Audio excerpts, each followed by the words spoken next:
शिवसेनेचे विरोधी पक्ष नेते अंबादास दानवे आपल्यासोबत आपण त्यांच्याशी बोलणार आहोत। भागवत कराड यांनी नुकतंच दर्शन घेतलेलं देवाचं, केंद्रीय मंत्री आहेत आणि ते म्हणतात की छत्रपती संभाजीनगरमधून त्यांना लोकसभा निवडणूक लढवण्याची इच्छा आहे। ही खरं तर शिवसेनेची जागा आणि संदीपान भुमरे गेल्या अनेक दिवसांपासून त्या ठिकाणी प्रयत्न करत आहेत।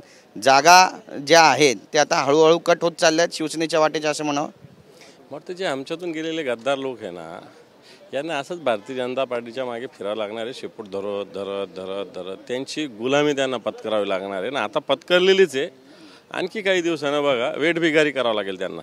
नक्कीच, पण ज्या पद्धतीनं हे सगळं वातावरण आहे, 1-2 दिवसामध्ये जागा वाटपाचा तिढा सुटेल असंही भाजप म्हणत आहे। पहिली यादी जाहीर करेल, पंकजा मुंडे यांना देखील बीडमधून उमेदवारी देतात अशी माहिती आहे। काय म्हणाल?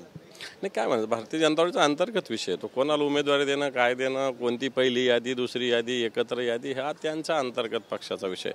तर मला वाटत नाही मी काय त्याच्याविषयी बोलावं। मुंबईतून पण थेट सामना जो आहे तो राहुल नार्वेकर आणि अरविंद सावंत यांच्यामध्ये आहे। विजय कुणाचा होईल? विजय तर शिवसेनेचाच होईल, जे उद्धवजी बाळासाहेब ठाकरे यांच्या नेतृत्वाखाली लढणाऱ्या शिवसैनिकांचा, निष्ठावान शिवसैनिकांचा होईल, गद्दाराचा कधीच होणार नाही। धन्यवाद तुमच्याशी बोलल्याबद्दल। कॅमेरा पर्सन सिद्धेश नाईकचा, गिरीश गायकवाड, TV9 मराठी, मुंबई।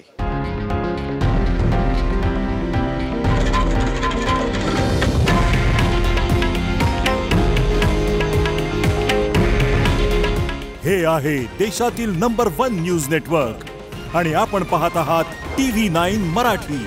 काळजी तुमची, हित महाराष्ट्राचं।